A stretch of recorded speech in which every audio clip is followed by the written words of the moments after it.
La unidad entonces que dentro de este módulo 2 estaremos hablando tiene que ver con esas bases conceptuales y legales de la gestión del riesgo en el caso colombiano. Este ejercicio fundamentalmente va a tener entonces, como lo ha tenido para las anteriores unidades, un planteamiento alrededor de la importancia de la unidad, una nivelación de los conocimientos, estaremos presentando técnicamente los contenidos, daremos el espacio para la puesta en escena de las preguntas y obviamente de las respuestas a que haya lugar, el trabajo individual o grupal, y estaremos presentando esos trabajos a través de una socialización y de una plenaria. Finalmente remataremos con unos mensajes claves a modo de conclusiones y una asignación de trabajo para el autoaprendizaje. Para recordarles entonces, yo soy Javier Betancur Vivas, soy de formación geógrafo, tengo una maestría en temas de desarrollo sustentable con énfasis en gestión de riesgos y he tenido la posibilidad de tener una formación también posgradual en temas de diplomado relacionados con la formulación de proyectos para la gestión de riesgos, con el tema de manejo integrado de zonas costeras y con el tema de investigación popular. En términos laborales, he tenido la posibilidad de trabajar desde el nivel regional, específicamente en espacios como la Corporación Autónoma Regional del Cauca y en ONGs de carácter socioambiental, pero en el nivel nacional he tenido también, digamos que la fortuna de vincularme a espacios institucionales como la Dirección General Marítima, DIMAR, el Ministerio de Vivienda, Ciudad y Territorio, y específicamente dentro de la Organización de Naciones Unidas con dos de sus agencias, el Programa de las Naciones Unidas para el Desarrollo PNUD y actualmente la Organización de Naciones Unidas para la Alimentación y la Agricultura FAO. Adicional a ello he tenido la posibilidad de vincularme en ejercicios académicos como estos, específicamente en el área de la formación universitaria a nivel de pregrado y de posgrado. Es importante esta unidad en la medida en que nos permite a todos poder sintonizar los conceptos que hay alrededor de los temas de gestión de riesgos en el marco de lo definido por la Política Nacional para la Gestión del Riesgo de Desastres y la Política Nacional de Cambio Climático. Esta sintonía o esta armonización nos permite a todos tener la misma comprensión frente a cada uno de estos conceptos y nos permitirá entonces poder desarrollar de ahí en adelante unas reflexiones o unos análisis sobre la misma base conceptual. La unidad entonces básicamente estará centrada sobre esos referentes que quedaron establecidos desde la Ley 1523 de 2012, específicamente frente a los temas de gestión de riesgo de desastres asociados a eventos amenazantes de origen natural y unas referencias alrededor de la Política Nacional de Cambio Climático y del COMPES 3700 que ha definido la estrategia institucional alrededor de estos temas de variabilidad y de cambio climático. Es importante entonces, como lo hemos hecho en otros momentos, que el facilitador les pueda entregar a ustedes una ficha de 3 colores diferentes por cada uno de ustedes como participantes y que de manera individual puedan usar un color para que definan en no más de 5 líneas por tarjeta el término amenaza según los conocimientos que ustedes traen, en otro color definan lo que entienden por vulnerabilidad y en el tercer color definan lo que entienden por riesgo. Entonces cada persona de ustedes va a tener 3 tarjetas de diferentes colores y en cada uno van a escribir la definición de uno de esos 3 conceptos: amenaza, vulnerabilidad y riesgo. Una vez ya han terminado el ejercicio de los 15 minutos que pueden haber tomado, la idea es que puedan entregar estas fichas al facilitador y de manera conjunta dispongan en el tablero y de forma ordenada por bloques los conceptos. Entonces, en un bloque los conceptos de amenaza, en otro bloque los conceptos de vulnerabilidad y en otro los conceptos de riesgo. En un lapso de 10 minutos se hará una plenaria grupal facilitada por la persona que los está acompañando en aras de poder agrupar y homologar los conceptos porque varios pueden estar un poco repetidos o pueden ser complementarios. Entonces, con la participación de todos ustedes, agrupen o homologuen. Queremos decir con esto que lo que buscamos es que no nos queden 2 definiciones que dicen exactamente lo mismo para un mismo concepto. Si existen 2 definiciones iguales, quedan homologadas en una sola y así sucesivamente para cada uno de los 3 conceptos. De esta manera, entonces, queremos puntualizar específicamente esas bases conceptuales y legales de la gestión del riesgo en Colombia. Es importante partir, digamos, de lo más general a lo más particular. Aquí están viendo ustedes esta representación cartográfica de todo el globo terráqueo, donde fundamentalmente se está presentando la pérdida anual esperada por diferentes tipos de amenazas en todo el mundo en millones de dólares. Los colores más intensos, como lo hemos venido repitiendo cada vez que presentamos estos mapas, me están llamando la atención sobre aquellas condiciones más agudas o más críticas. Quiere decir esto entonces que esos colores más intensos es donde se han presentado el mayor número de pérdidas en términos económicos, medidas en millones de dólares, producto de la manifestación de diferentes tipos de eventos amenazantes, todos de origen natural. En ese caso, entonces, se podrán dar cuenta cómo el caso colombiano está dentro de los territorios o de los países que más pérdidas en millones de dólares ha tenido derivado de este tipo de situaciones. Es importante también ir sintonizando cada vez que hablemos ya de estas condiciones de riesgo y que sabemos de los temas de seguridad alimentaria, que podamos hacer el match entre estos dos, la seguridad alimentaria en condiciones de riesgo. Esta infografía que ustedes están viendo lo que hace es presentarme un poco de información alrededor de los efectos del cambio climático en la producción agrícola y básicamente, digamos, su distribución en diferentes regiones del entorno nacional y aún por fuera del territorio nacional. En esta lógica, entonces, me está presentando cómo puede haber una degradación de suelos, cómo puede haber una pérdida en la productividad, cómo puede haber una alteración en los estados nutricionales de las poblaciones producto de no tener la suficiente disponibilidad de alimentos. El cambio climático constituye una grave amenaza para la seguridad alimentaria y nutricional y es importante poder ir anclando o poder ir integrando la correlación que existe entre la agudización de los eventos amenazantes de origen natural versus el impacto o el desequilibrio que se genera en los diferentes ejes o dimensiones de la seguridad alimentaria y nutricional. Aquí, esta como infografía complementaria nos está planteando fundamentalmente cómo contribuye la agricultura al cambio climático, cómo los temas asociados a la emisión, por ejemplo, de gases de efecto invernadero, cómo las prácticas en algunas ocasiones, digamos que no cuidadosas, pueden contribuir a incrementar esos escenarios de emisiones y cómo, digamos que el desarrollo tal vez no tan efectivo de esta actividad agrícola o pecuaria va a agudizar más nuestra vulnerabilidad frente a esas condiciones cambiantes del clima. En esa misma lógica, uno de los temas que es fundamental poder entender en esta lógica de la seguridad alimentaria expuesta a una condición de riesgo tiene que ver con el recurso suelo. Los suelos manejados de forma inadecuada, sea por un deterioro, digamos, en su capa principal, genera procesos erosivos que deterioran la capacidad de producción de esos suelos, de esos estratos que son donde se desarrolla esa materia orgánica, pero al mismo tiempo el desarrollo de prácticas pecuarias o agrícolas asociadas a unas prácticas inadecuadas generan entonces un deterioro más acelerado de esas características de suelo, siempre bajando entonces esos niveles de productividad de ese recurso, de ese sustrato fundamental, porque de ahí en adelante se derivan el resto, digamos, de condiciones o dimensiones de la misma seguridad alimentaria. Si yo necesito empezar a analizar qué tan productivo es mi suelo, qué tanta disponibilidad de alimentos tengo en un territorio, debo también hacer un análisis directo de en qué condiciones se encuentra el suelo, qué capacidad productiva tiene y qué posibilidades tengo de poder hacer uso del mismo.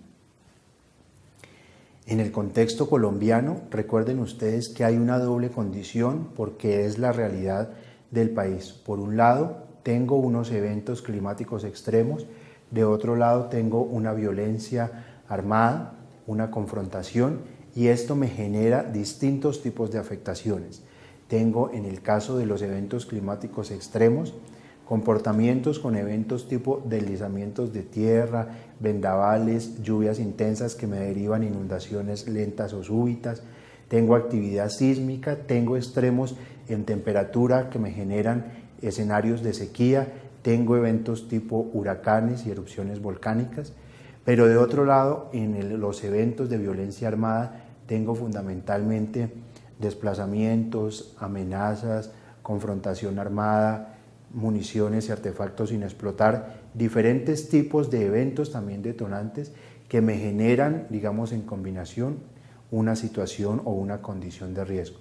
En cualquiera de los dos escenarios se está alterando a los medios, digamos, productivos, se está alterando o se está generando un impacto sobre los activos agrícolas y pecuarios y se está generando una disminución en la capacidad también adquisitiva de esas unidades familiares y en últimas todo está redundando en un desequilibrio de esa seguridad alimentaria en las comunidades.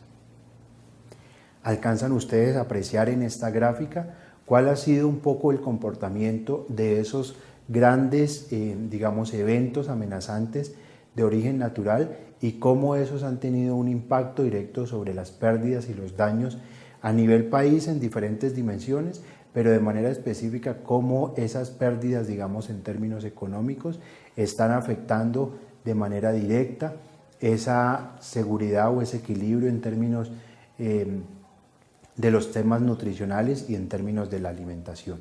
¿Alcanzan ustedes a ver ahí unos hitos o unos eventos icónicos en términos de los eventos amenazantes más representativos que han generado las mayores pérdidas? Estos eventos entonces son los que se denominan como megadesastres que han generado unos grandes impactos en diferentes esferas del desarrollo, no solamente por la cantidad de pérdida de muertos o de damnificados que han generado, sino por el alto impacto en la economía y en los sectores agrícolas y pecuarios. Aquí queríamos con esta tabla traerles un poco a la reflexión cómo el sector agropecuario se ve afectado por cualquiera de las dos condiciones, sea por el tema de los eventos climáticos extremos, donde hemos traído, y es la tabla que ustedes alcanzan a apreciar en azul, donde se alcanza a identificar uno de los eventos que es uno de los motores climáticos, el fenómeno Niño y Niña. Tenemos aquí por décadas la ocurrencia de este tipo de evento para el 97-98, para el 2007-2008 y para el 2010-2011. Y tenemos versus contrastado la cantidad de pérdidas en millones para el sector agropecuario, en términos de pérdidas de algunos cultivos como el café, de algunos cultivos transitorios, de otros cultivos permanentes y aún el impacto para la ganadería. Son cifras bastante alarmantes que nos ponen, digamos, de cara la reflexión sobre cuál es el impacto que estos extremos climáticos están ocasionando en la seguridad alimentaria. De otro lado, en el cuadro que encuentran en la parte superior, hay un análisis fundamentalmente de 3 periodos de tiempo y de cómo el sector agropecuario tiene unas pérdidas y unos daños asociados a la manifestación de unos eventos como en este caso fenómeno Niño y fenómeno Niña. Específicamente la evaluación se hace para la incidencia de estas pérdidas y de estos daños en el Producto Interno Bruto. En este caso, la reflexión está hecha sobre el impacto que tiene el conflicto armado o las guerras civiles en la lógica de la seguridad alimentaria. Y básicamente lo que aquí me está representando es cómo hay una gran incidencia en la alteración de la seguridad alimentaria, básicamente porque se disparan, por ejemplo, indicadores o perfiles de subalimentación y de desnutrición asociados a países que tienen unas crisis civiles asociadas básicamente a temas de confrontación o de conflicto armado interno. Encuentran ustedes entonces en esta gráfica de los círculos la relación o la correlación mejor entre la manifestación de esos índices de violencia armada versus esos índices de inseguridad alimentaria. En términos de cifras de impacto de la seguridad alimentaria ante el cambio climático, el hambre en el mundo va en aumento. Fundamentalmente ese es el mensaje central que quisiéramos dejarles aquí. El número estimado de personas subalimentadas creció de 777 millones en 2015 a cerca de 815 millones en 2016. La gran parte del aumento en inseguridad alimentaria se debe a un mayor número de conflictos a los que se suman los choques o los cambios asociados a la variable climática. Entre el periodo 2005 y 2015, el 26% del total de daños y pérdidas provocadas por desastres climáticos en países en desarrollo se produjo en el sector de la agricultura. Durante el mismo periodo, las sequías provocaron el 30% de las pérdidas agrícolas causadas por desastres de origen natural, lo que equivale a 29.000 millones de dólares. Y en los países en desarrollo, hasta un 83% del impacto económico de las sequías que se intensifican con el cambio climático recaen en el sector agropecuario. El panel intergubernamental de expertos sobre cambio climático, que es la máxima autoridad frente a los análisis relacionados con esta variable, observa un descenso en el rendimiento de los cultivos. Para el 2050 serán comunes los descensos de entre el 10 al 25%, lo cual digamos que pone en evidencia el desequilibrio y el alto riesgo que puede tener la seguridad alimentaria y nutricional. Las técnicas mejoradas de gestión de tierras incrementan el nivel de carbono orgánico en el suelo, lo que a su vez aumentará la producción alimentaria de 17,6 megatoneladas por año y mantendrá la productividad en condiciones de secano.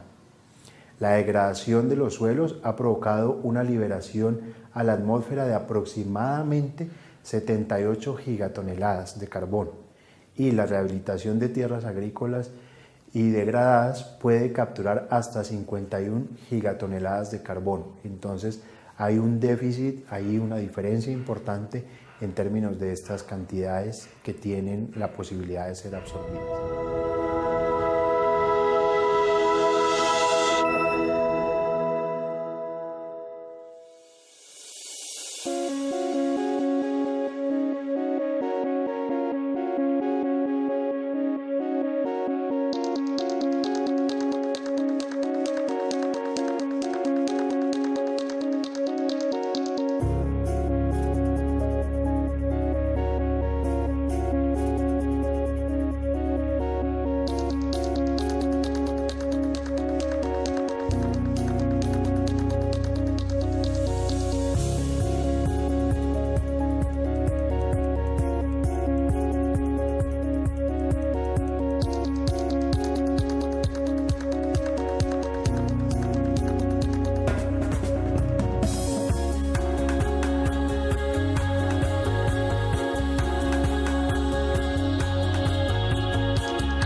Hay entonces, para redondear con lo que hablábamos de poder armonizar estos conceptos, era necesario hacer esta introducción que nos permitiera poner, digamos, de manifiesto el contexto para poder introducirnos en esta claridad sobre los conceptos.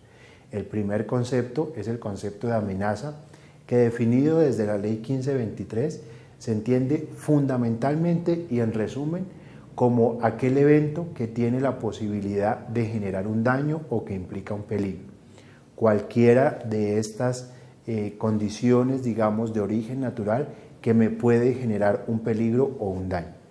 Aquí es fundamental entender que no puedo reflexionar sobre los eventos, o mejor, sobre los elementos naturales como evento amenazante per se. ¿A qué me refiero con esto? Una precipitación, un brillo solar, una temperatura no puede ser entendido como una amenaza porque es un elemento del ambiente que hace parte de la dinámica natural. Lo que se convierte en amenaza es lo derivado de ese aumento en las precipitaciones. Aumento de las precipitaciones derivan unos aumentos en los niveles de caudal que me pueden detonar en unas inundaciones súbitas o lentas. Esas inundaciones son las que debo entender como una amenaza, porque es el evento que tiene un potencial de generar daño. Igual sucede con el caso de las sequías. El aumento o el déficit en términos de temperatura o de precipitación no son entendidos como una amenaza per se, sino el escenario que se construye tipo sequía, el que me puede generar un impacto sobre el recurso hídrico o sobre los medios de subsistencia agropecuarios. La amenaza, en resumen, entonces, es ese evento que puede generar un daño o un peligro.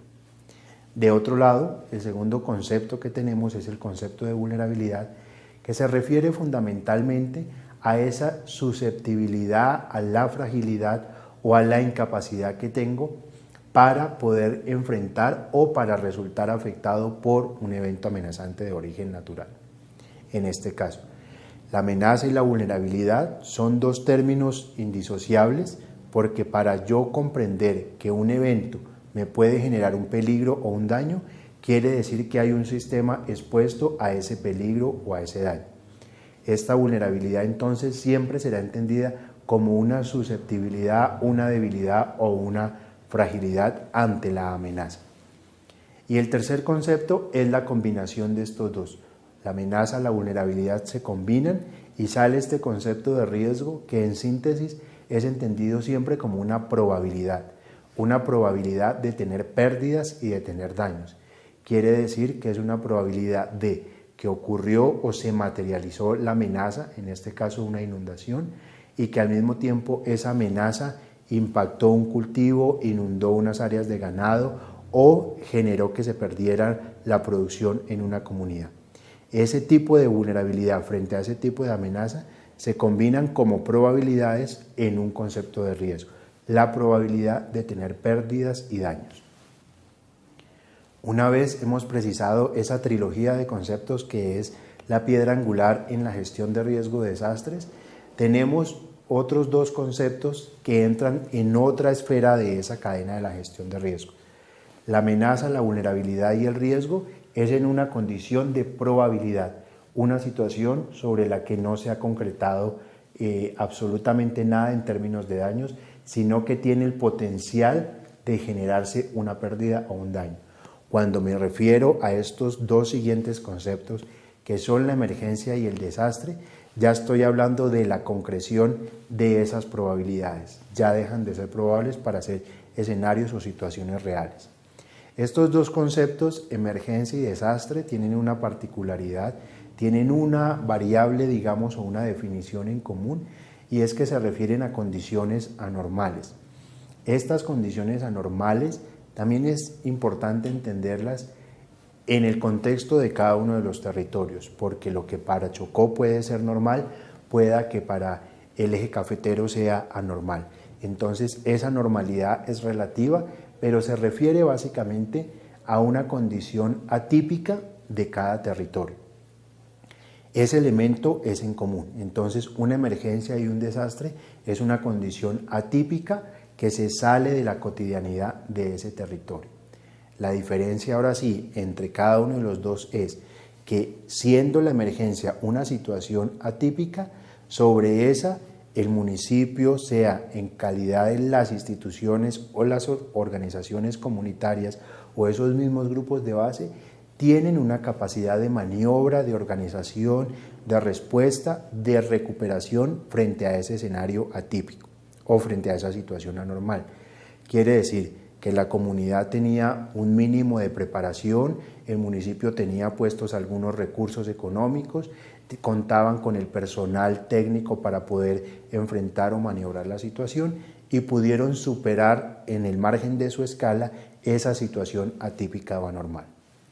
Una condición de desastre, recuerden que siendo una situación atípica y anormal, por el contrario se define como una situación adicionalmente caótica. Quiere decir que esa capacidad de respuesta financiera, técnica, de preparación institucional y comunitaria fue insuficiente o era nula para poderle hacer frente a esa situación anormal. Quiere decir que cuando se supera esa capacidad de respuesta y de enfrentar la anormalidad, esa vereda, ese corregimiento deben elevar las necesidades de respuesta y de ayuda al nivel municipal. Y al mismo tiempo estos lo pueden escalar y lo deben hacer a nivel departamental y así sucesivamente se va escalando hasta que encuentren en un nivel la capacidad suficiente de respuesta para superar esa condición anormal. De otro lado, en esta misma lógica de las bases conceptuales, si bien este término lo vamos a precisar un poco más adelante, vamos dejando algunas pistas que nos permiten ir teniendo en el radar este referente conceptual y se refiere fundamentalmente al cambio climático. Recuerden que el cambio climático está atribuido directa o indirectamente a la actividad humana que altera la composición de la atmósfera mundial y que se suma a la variabilidad natural del clima, observada durante un periodo de tiempo comparable. ¿Esto qué quiere decir? Que esas variables que habitualmente se comportaban en una dinámica natural han sido, digamos, agudizadas, aceleradas por nuestra relación o por nuestra actividad humana. Esto ha contribuido entonces a que esos escenarios de extremos climáticos, de eventos climáticos, sean cada vez más agudos. De aquí quisiera dejarles como referente que el cambio climático para ser analizado tiene un rango de tiempo y es que mínimamente para yo hablar de unos escenarios de cambio climático debo tener un referente temporal de 30 años mínimamente. Distinto cuando hablo de variabilidad climática, que sí lo logro hacer en un periodo hasta de un año para identificar cómo se comporta, por ejemplo, la precipitación o la temperatura entre enero y febrero, entre febrero y marzo. Son periodos intermensuales que me permiten un análisis de la variación de mes a mes o de semana a semana, de día a día. Cambio climático lo analizo es cada 30 años.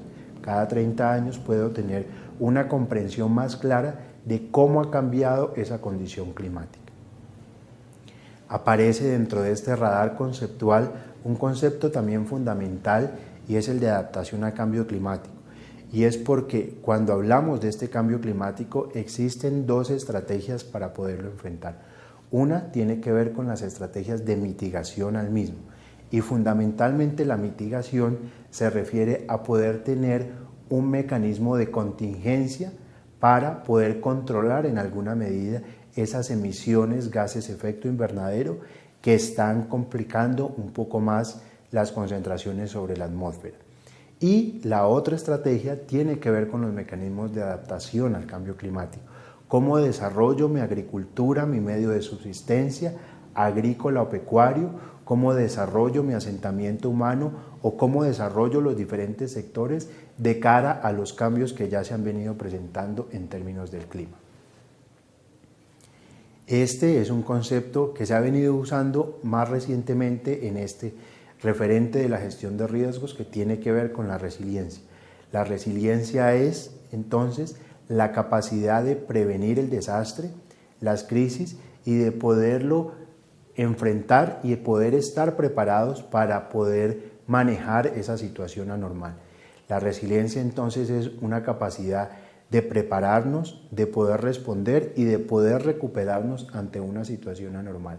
La gran apuesta que se tiene con estos espacios de formación o con estrategias de proyectos dirigidos a la resiliencia es mejorar esas tres capacidades preventivas de respuesta y de recuperación que nos lleven a tener territorios más fuertes, más capaces y tener al mismo tiempo, en este caso específico, una agricultura y una seguridad alimentaria mucho más fuerte para poder superar, digamos, estas condiciones anormales. La resiliencia la puedo entender en una lógica de diferentes sistemas, un sistema social, un sistema comunitario, un sistema ambiental, pero en esta lógica digamos que la gran apuesta está alrededor de la resiliencia del sector agropecuario, la resiliencia de las comunidades que derivan, digamos, su sustento de este sector agropecuario y de cuáles son las condiciones que deben, digamos, que aportarse para crear unas mayores capacidades en la agricultura y en estas comunidades que derivan su sustento de estos medios de subsistencia agropecuarios. La resiliencia entonces, quédense en resumen como una posibilidad y una capacidad de resistir y de resurgir de esos hechos que son atípicos o que son anormales. Aquí nada más vamos a repasar algunos de los conceptos, dado que los vimos en la parte inicial del inicio del diplomado. Esta seguridad alimentaria, definido por el COMPES 113 de 2008, que se refiere a la disponibilidad suficiente y estable de alimentos, era lo que les mencionaba Santiago, el acceso y el consumo oportuno y permanente de los mismos, en calidad, cantidad e inocuidad por parte de todas las personas, y bajo condiciones que permitan su adecuada utilización biológica para llevar una vida saludable y activa. Ese es en resumen, digamos, el concepto de seguridad alimentaria, solo por refrescarles lo que ustedes ya habían absorbido de la presentación de él. El concepto de medios de vida, que se compone fundamentalmente de las capacidades, los activos, que son tanto naturales como materiales, financieros, sociales, y actividades necesarias para vivir. Un medio de vida sostenible cuando puede afrontar y recuperar rupturas y caídas bruscas, pero al mismo tiempo tiene la capacidad de mantener sus activos de cara a poder superar esos desequilibrios que se han venido presentando. Lo que ustedes alcanzan a observar un poco en este esquema un poco más gráfico es cada uno de esos conceptos aterrizados un poco en el sector agropecuario.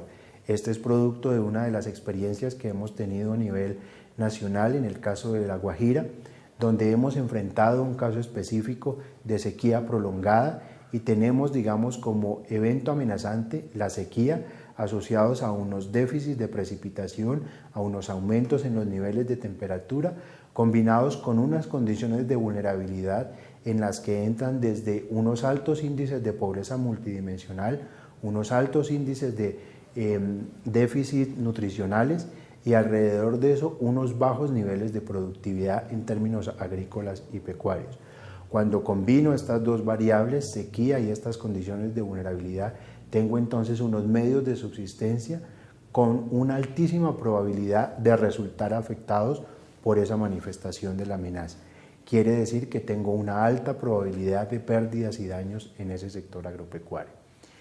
Eso de manera gráfica y llevado a un territorio específico, y de esto se derivan entonces una serie de acciones que deben ser analizadas y desplegadas para poder contrarrestar esa probabilidad de pérdidas y daños, que están pensados básicamente en una lógica de procesos de conocimiento del riesgo, de reducción de esas condiciones de riesgo y de manejo de esas condiciones o de esas situaciones de emergencias y desastres.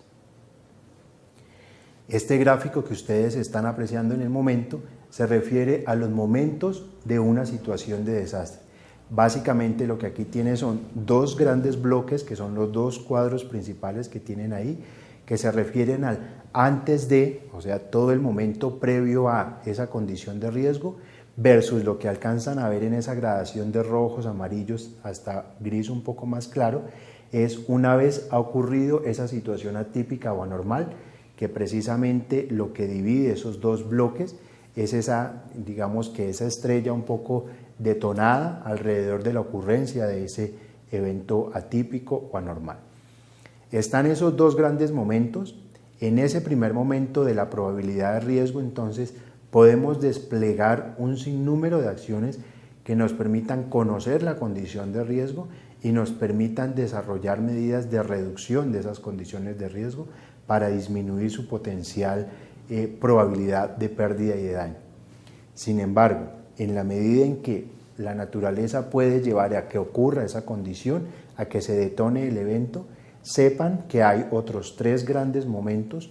Uno que se define como la respuesta pura y dura, en la que hay una crisis dada a partir de esa condición, digamos, de alteración de la cotidianidad, y ahí se deben desplegar unas acciones que permitan responder de manera efectiva.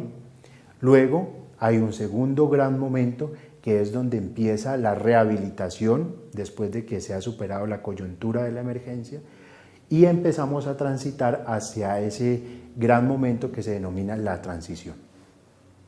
Es importante, ya que estamos analizando este panorama mundial, también entender que hay unos acuerdos que se han establecido desde el nivel internacional.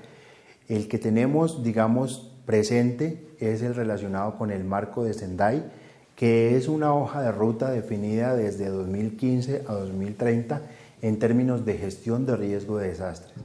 El país, el gobierno nacional, ha firmado unos acuerdos y ha establecido unos compromisos frente a acciones para reducir esas condiciones de riesgo. La característica principal del marco de Sendai es poder desplegar acciones que le permitan ejercer gobernanza sobre las condiciones de riesgo y sobre todo hacer énfasis en medidas para reducir esas condiciones de riesgo. En este cuadro síntesis lo que les queremos presentar básicamente son esos 4 pilares del marco de Sendai en su relación con los mecanismos de la gestión de riesgos asociados a los procesos que define la Ley 1523, con unos mecanismos complementarios relacionados a la adaptación a cambio climático. Entonces, rápidamente vamos a coger cada uno de estos 4 bloques. El primero se refiere a la comprensión de riesgo de desastres, del que habla el marco de Sendai, que homologado a nuestra política nacional se referiría a un proceso de conocer el riesgo, poder comprenderlo, y que en una lógica de adaptación a cambio climático hará referencia a una evaluación de las vulnerabilidades frente al cambio climático, de los escenarios y el monitoreo de esas variables climáticos y de una modelización de esos impactos del cambio climático. El segundo pilar se refiere al fortalecimiento de la gobernanza del riesgo, que para la Política Nacional de Gestión de Riesgo es homologado al proceso de reducción de riesgo, específicamente dentro de las medidas o de las intervenciones de carácter prospectivo, y que en el caso de los mecanismos de adaptación a cambio climático se refieren a todos aquellos arreglos legales e institucionales para la adaptación, la planificación nacional de adaptación y la expansión de la adaptación a las bases comunitarias.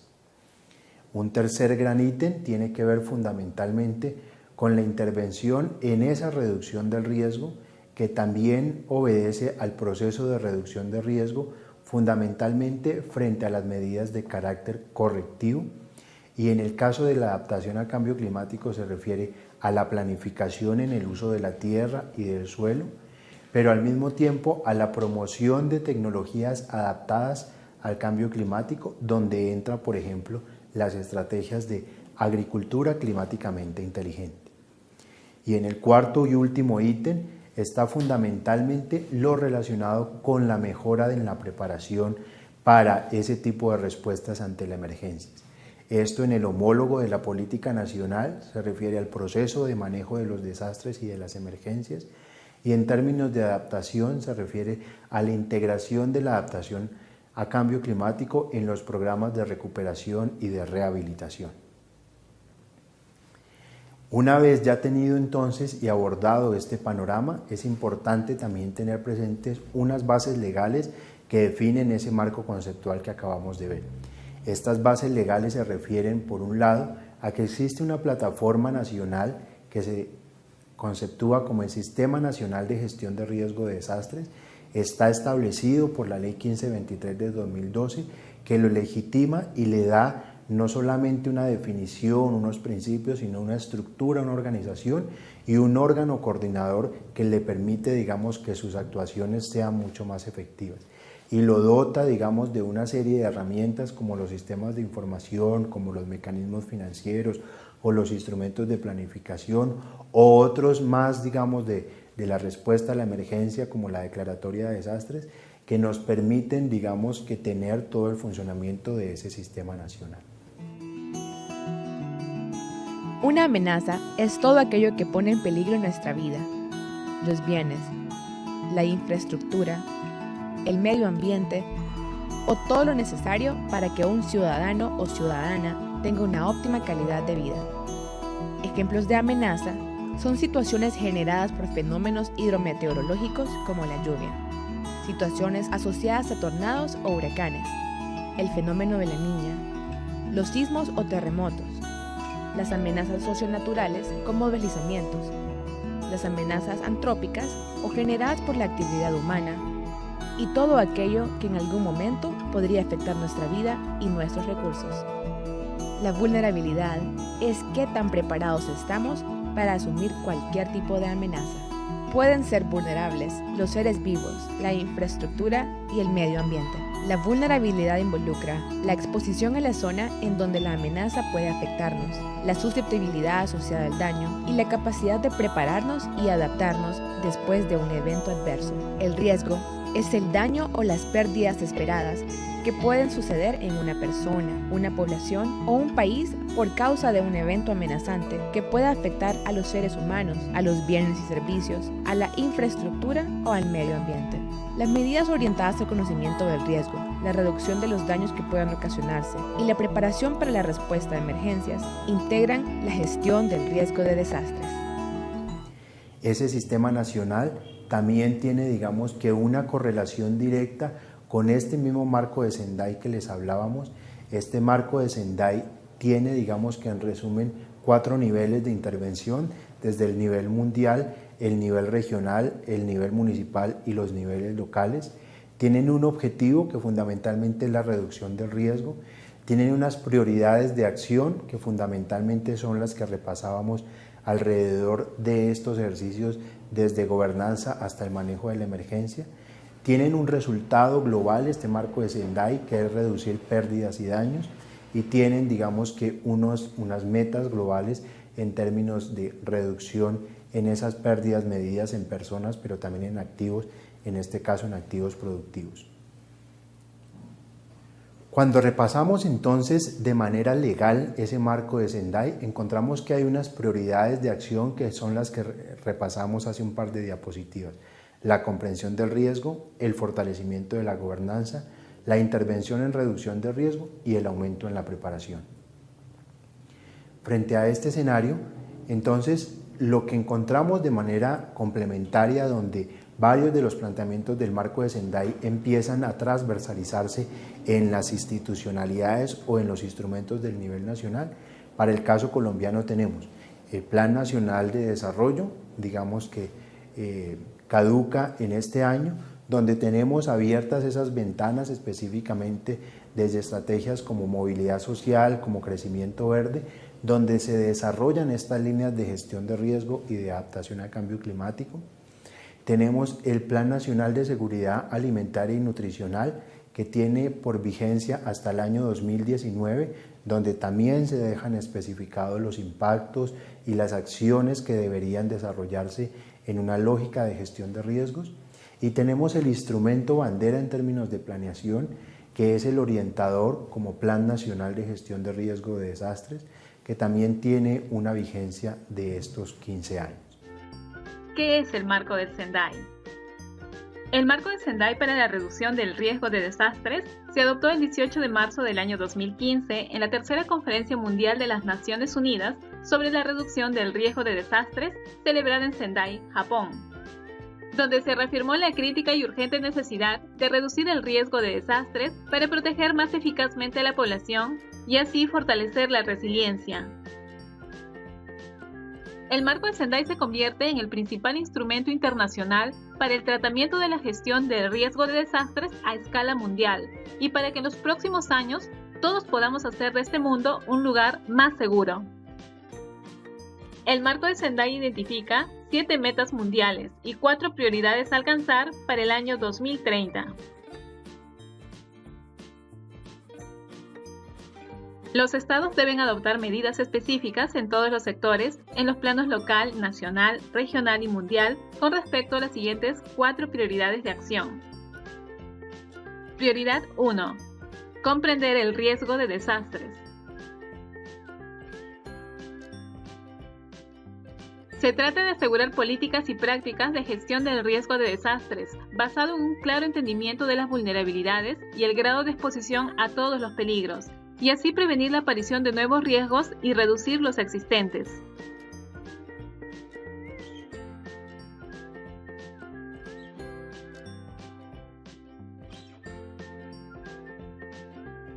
Prioridad 2. Fortalecer la gobernanza del riesgo de desastres. Se debe contar con una estrategia clara, instituciones sólidas, leyes y presupuesto para asegurar la gestión eficiente del riesgo de desastres.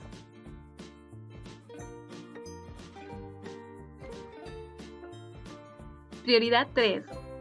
Invertir en la reducción del riesgo de desastres para la resiliencia.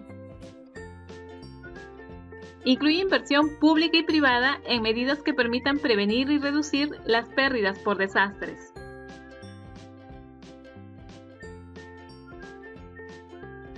Prioridad 4. Aumentar la preparación ante desastres a fin de dar una respuesta eficaz y reconstruir mejor. Las áreas afectadas por un desastre suponen una oportunidad para volver a analizar los riesgos y reconstruir mejor, y así reducir las vulnerabilidades futuras.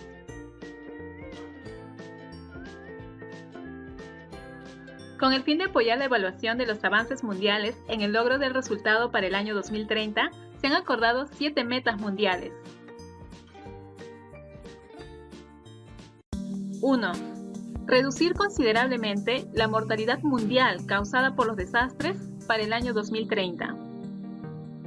Entre los años 2005 y 2015, cerca de 700.000 personas en todo el mundo perdieron sus vidas por los desastres.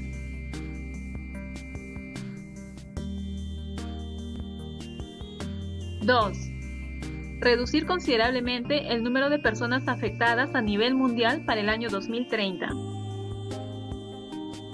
En los últimos 10 años, cerca de 1,5 millones de personas resultaron heridas y 24 millones quedaron sin hogar.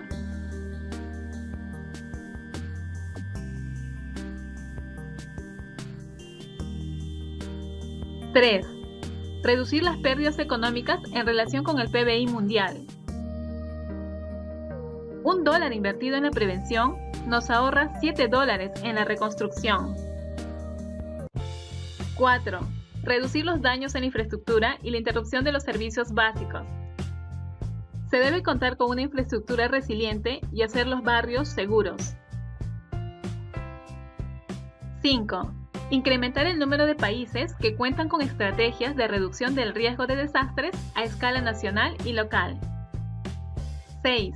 Mejorar la cooperación internacional para países en desarrollo. 7. Incrementar la disponibilidad de los sistemas de alerta temprana para múltiples peligros. Los sistemas de alerta temprana permiten monitorear y vigilar el estado y evolución de los peligros.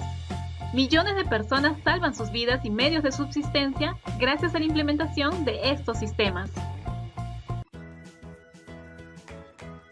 Si estas metas se cumplen, el marco de Sendai permitirá que los objetivos de desarrollo sostenible sean una realidad.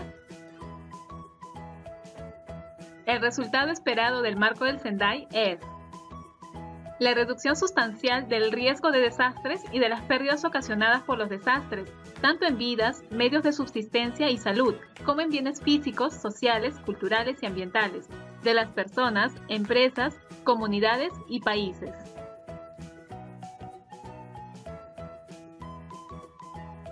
Todos debemos participar en la reducción del riesgo de desastres. Cada estado tiene una responsabilidad primordial, pero todos los ciudadanos necesitamos estar comprometidos e informados de los riesgos. Juntos podemos hacer la diferencia.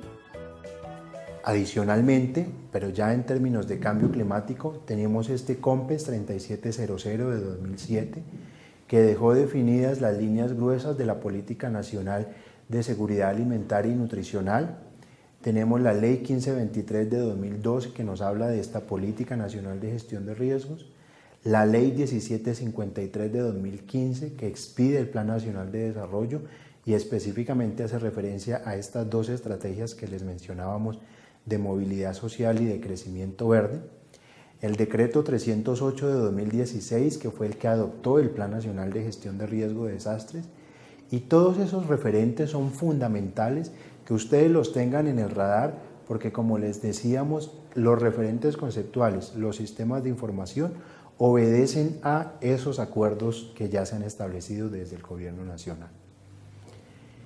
En la lógica entonces de gestión por procesos para el desarrollo, pensado desde la óptica de gestión de riesgos, es importante que sigan teniendo ustedes de manera insistente este recordatorio que se refiere a una lógica de proceso de conocimiento del riesgo, reducción del riesgo y manejo de situaciones de emergencia y de desastre. Estos procesos tienen a su vez, digamos que unos subprocesos que los definen o les dan estructura.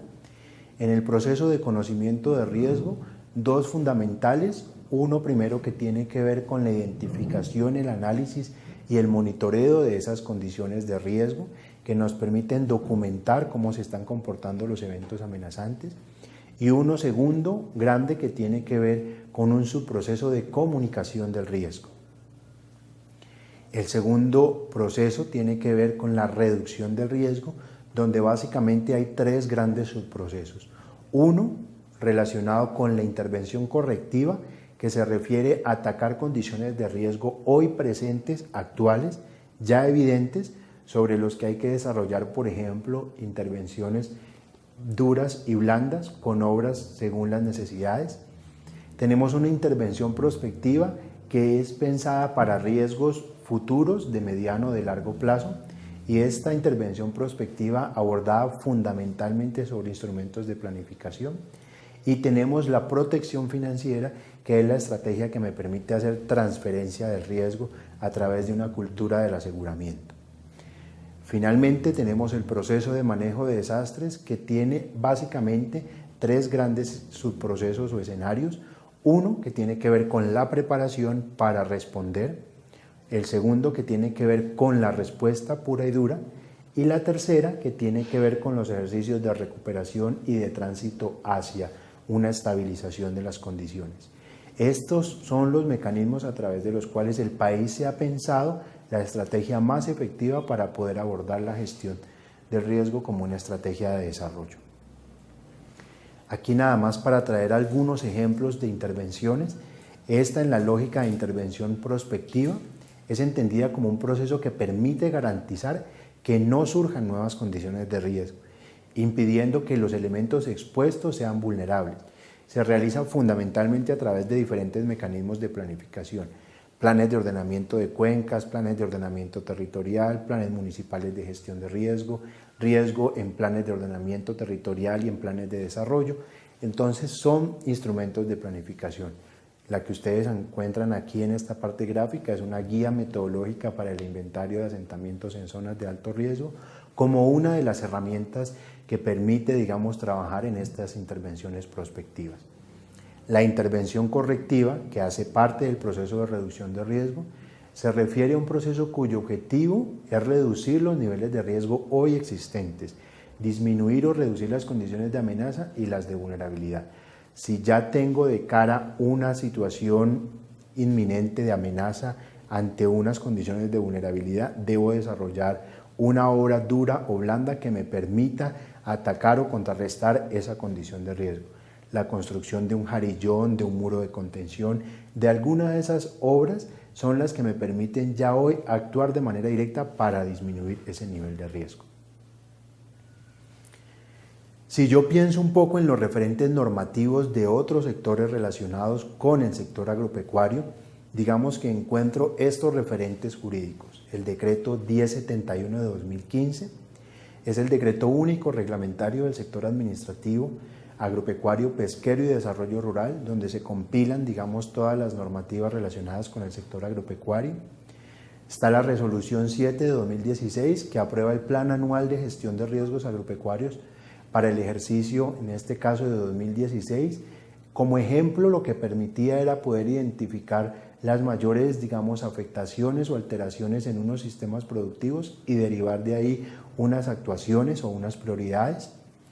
La resolución 100 de 2016, que establece la cobertura y los cultivos del plan para la gestión de riesgos agropecuarios en esa vigencia de tiempo.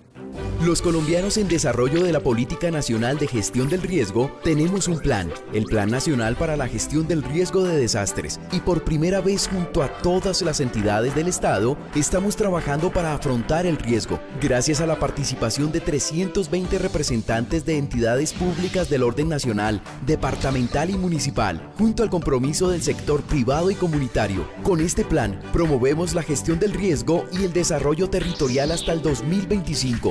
Nuestro objetivo es construir una Colombia menos vulnerable y comunidades más resilientes. Es imposible asegurar dónde o cuándo puede ocurrir una emergencia, pero con este plan nos preparamos para conocer nuestro territorio, adaptarnos al cambio climático, reducir las condiciones de riesgo, dar respuesta a las emergencias y ser capaces de recuperarnos ante cualquier eventualidad. Para seguir creciendo como país, reducir el riesgo es nuestra mejor opción. Unidad Nacional para la Gestión del Riesgo de Desastres. Hay otros insumos de carácter, pero ya más técnicos, generados para otros sectores. Alcanzan ustedes a identificar que es importante que sepan que existe el anexo de gestión de riesgo para los planes de ordenación y manejo de cuencas, que se convierten en el ordenamiento territorial en determinantes y en norma de superior jerarquía. La guía metodológica para el inventario de asentamientos humanos en zonas de alto riesgo, instrumento clave para el ordenamiento territorial en términos de gestión de riesgo, que reglamenta uso de suelo. La política de atención integral en salud, que aborda también los temas de gestión de riesgo de desastres. Y hay otros adicionales como los lineamientos de política de gestión de riesgo, por ejemplo, para el tipo de servicios públicos, para los temas de alcantarillado y de aseo, y adicionalmente para el tipo de servicio acueducto. Frente a las bases legales en temas de cambio climático, estos son unos de los referentes principales: la Cumbre del Clima, COP21 de París, que tenía por objetivo mantener la temperatura mundial muy por debajo de 2 grados centígrados. La forma legal de esta cumbre es un acuerdo vinculante, pero no las decisiones ni los objetivos nacionales. Tiene una revisión cada 5 años de cada país, digamos que asume una revisión de sus compromisos, y la financiación de este mecanismo, los países desarrollados son, digamos, quienes tienen incidencia directa en la financiación de estos acuerdos. Lo que se hace a nivel interno para bajar ese acuerdo de París es generar este tipo de contribuciones o de aportes que se denominan, en este caso, la contribución nacional prevista y determinada. Frente a esto, entonces, el país lo que hace es asumir unos compromisos en términos de reducción de las emisiones y de poder generar mecanismos que le permitan hacerse más adaptado, con mayores capacidades para el afrontamiento de estas condiciones de riesgo. Y lo que aquí alcanzan a ver fundamentalmente es los avances que hemos tenido en términos de cambio climático al interior del país. Hemos tenido desde un ejercicio técnico que nos ha permitido la definición de una serie de escenarios de cambio climático proyectados en tantas escalas de tiempo, hasta poder tener una política nacional de cambio climático y poder desarrollar estrategias de adaptación por sectores. Tenemos de otro lado unas estrategias nacionales que han sido pensadas alrededor de un tema de emisiones y de un tema de adaptación de cada uno de los sectores. Este ejercicio, digamos, que ha tenido también un espejo en el nivel territorial, lo cual ha permitido una regionalización de esas estrategias de adaptación al cambio climático. Por redondear esta idea de la Política Nacional de Cambio Climático, que no lleva más de un año, lo que busca es promover una gestión del cambio climático en aras de poder contribuir a avanzar en una senda de desarrollo resiliente del clima y bajo en carbono. Tiene estos componentes que ustedes alcanzan a ver ahí, que van siempre pensados en una lógica de desarrollo, fundamentalmente para poder generar un aprestamiento de la institucionalidad y de los diferentes sectores de cara siempre a hacer contribuciones al desarrollo. Esta misma política entonces tiene una serie de instrumentos, fundamentalmente una serie de mecanismos y de aliados en términos nacionales, territoriales, de carácter departamental y de carácter municipal, pero también tiene unas alianzas de carácter sectorial que son fundamentales para poder llevar a cabo las intervenciones que han sido, digamos que, proyectadas desde las orientaciones de la política. Los invitamos entonces a que podamos ver el siguiente video, que fundamentalmente pretende sintetizar los elementos cruciales de esta conceptualización que hemos abordado alrededor del concepto amenaza, vulnerabilidad y riesgo.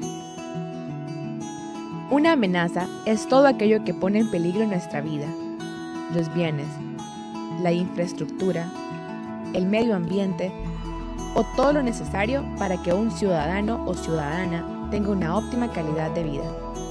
Ejemplos de amenaza son situaciones generadas por fenómenos hidrometeorológicos como la lluvia, situaciones asociadas a tornados o huracanes, el fenómeno de la Niña, los sismos o terremotos, las amenazas socionaturales como deslizamientos, las amenazas antrópicas o generadas por la actividad humana, y todo aquello que en algún momento podría afectar nuestra vida y nuestros recursos. La vulnerabilidad es qué tan preparados estamos para asumir cualquier tipo de amenaza. Pueden ser vulnerables los seres vivos, la infraestructura y el medio ambiente. La vulnerabilidad involucra la exposición a la zona en donde la amenaza puede afectarnos, la susceptibilidad asociada al daño y la capacidad de prepararnos y adaptarnos después de un evento adverso. El riesgo es el daño o las pérdidas esperadas que pueden suceder en una persona, una población o un país por causa de un evento amenazante que pueda afectar a los seres humanos, a los bienes y servicios, a la infraestructura o al medio ambiente. Las medidas orientadas al conocimiento del riesgo, la reducción de los daños que puedan ocasionarse y la preparación para la respuesta a emergencias integran la gestión del riesgo de desastres. Ya saben, a partir entonces de estos elementos que hemos discutido, tenemos algunos mensajes claves que para nosotros es importante se queden en la comprensión de ustedes. El primero, las tres grandes variables que definen la teoría para la gestión del riesgo son amenaza, vulnerabilidad y riesgo. Y los tres procesos que según la Ley 1523 de 2012 permiten su abordaje para disminuir las afectaciones que se pueden generar son el proceso de conocimiento, el proceso de reducción del riesgo y el proceso de manejo de emergencias y de desastres. Como segundo mensaje, los referentes de cambio climático están asociados a elementos centrales como cambio climático, variabilidad climática, estrategias que nos permiten hacer frente a él son básicamente la mitigación y la adaptación, y los principales referentes técnicos para su análisis lo constituyen el Acuerdo de París, la contribución única y determinada, el Plan Nacional de Adaptación al Cambio Climático y la tercera Comunicación Nacional de Cambio Climático, que integra también el estudio de los escenarios de cambio climático para el contexto nacional. El tercer mensaje, tengan presente que los principales hitos legales en los que se ampara la gestión para la reducción del riesgo de desastres y para la gestión ante el cambio climático son la Ley 1523 de 2012, la Política Nacional de Cambio Climático de 2017 y el COMPES 3700 de 2011 sobre el cambio climático. Las situaciones de riesgo están derivadas de dos grandes condiciones, una asociada a la ocurrencia de eventos amenazantes de origen natural, incluyendo aquellos derivados de los extremos climáticos, y la segunda asociada a crisis sociales donde se consideran los hechos victimizantes derivados del conflicto armado interno. Una condición de riesgo, por cualquiera de las anteriores razones, altera diferentes sectores y dimensiones del desarrollo y tienen incidencia en los diferentes niveles nacional, departamental, municipal y local. Es necesario entonces que podamos comprender esto a la luz específicamente del sector agropecuario y de su incidencia en la seguridad alimentaria y en los medios de subsistencia agrícolas y pecuarios. Vamos a desarrollar entonces una actividad grupal donde podamos desarrollar una aplicación de estos contenidos que hemos abordado hasta ahora.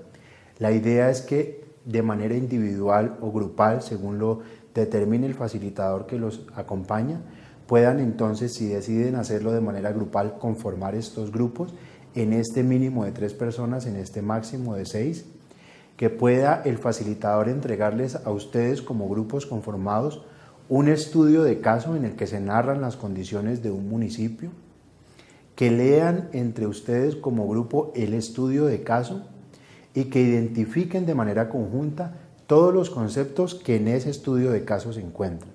Ahí están de manera descrita una condición de vulnerabilidad, una condición de amenaza, de riesgo, de emergencia, de desastre. Están puestos de manera descriptiva los conceptos, mas no existe, digamos, la denominación específica de esto se refiere a una emergencia, esto se refiere a un desastre. Solamente está descrita, la idea es que ustedes los puedan identificar. Y de toda esa identificación, seleccionen uno de los conceptos identificados y defínalo según lo que usted sabe más o sobre lo que ha comprendido alrededor de ese concepto. Entonces, si en la lectura del estudio de caso identificaron que hay 10 conceptos y los subrayaron, de esos 10 conceptos, como grupo, seleccione los conceptos que usted considere va a explicar, en este caso 1. Por ejemplo, seleccionan el concepto de vulnerabilidad y lo explican de acuerdo a lo que comprendieron y lo explican también con base en lo que estaba en el estudio de caso. Una vez ya han desarrollado este ejercicio, la idea es que podamos tener una plenaria donde cada grupo socialice el concepto seleccionado. Recuerden que es un concepto por cada grupo, en un máximo de 10 minutos. Esta descripción ante el resto de los participantes. Entonces, van a explicar qué entienden por el concepto y cómo ese concepto se veía expresado en el estudio de caso. Entregue la relatoría al facilitador, identificada con los nombres que nos interesa para reconocer las entidades o las organizaciones de las que ustedes hacen parte. A manera de conclusión, es importante entonces que tengamos presente que los conceptos de amenaza, vulnerabilidad, riesgo, emergencia, desastre y resiliencia hacen parte de toda la teoría de gestión de riesgos, que los conceptos de riesgo por crisis sociales y hechos victimizantes tienen también un referente jurídico y técnico, que los procesos para la gestión de riesgo están definidos en una esfera alineada con un acuerdo internacional, en este caso el marco de Sendai, y que estos procesos internamente como país tienen unos subprocesos que les dan estructura y les dan forma. Y como cuarto punto, tengan presente que hay unas herramientas para la gestión, en este caso unos referentes jurídicos y técnicos, unas normas y unos instrumentos de planeación que los permiten, digamos, en un sano ejercicio del desarrollo, poder ir reduciendo esas condiciones de riesgo. Recuerden además que siempre hacemos una verificación de estos aprendizajes compartidos y construidos de manera conjunta. La idea es que con base en los aprendizajes que hemos repasado en este espacio, podamos identificar y que puedan hacerlo ustedes al interior de cada uno de sus territorios, cuáles son esas condiciones o esos perfiles de riesgo que ustedes evidencian en ese territorio. Si decidieron trabajar el territorio de manera individual o por grupos, identifiquen ese perfil de riesgo para su municipio. Este trabajo podrá ser abordado de manera individual o grupal, ya como tengan ustedes la dinámica de la organización, y la idea es que este ejercicio que han venido construyendo en los grupos y en los trabajos de autoaprendizaje o de los trabajos en clase se constituya en un insumo del trabajo final que van a hacer. Finalmente, les recuerdo entonces mi nombre para alguna consulta adicional que ustedes deseen ampliar en términos de su comentario o de inquietud. Javier Betancourt Vivas, consultor especializado en temas de política de gestión de riesgo para la Organización de Naciones Unidas en términos de alimentación y agricultura FAO. Les dejo entonces mi correo, javierbetancourtvivas@fao.org. Muchas gracias.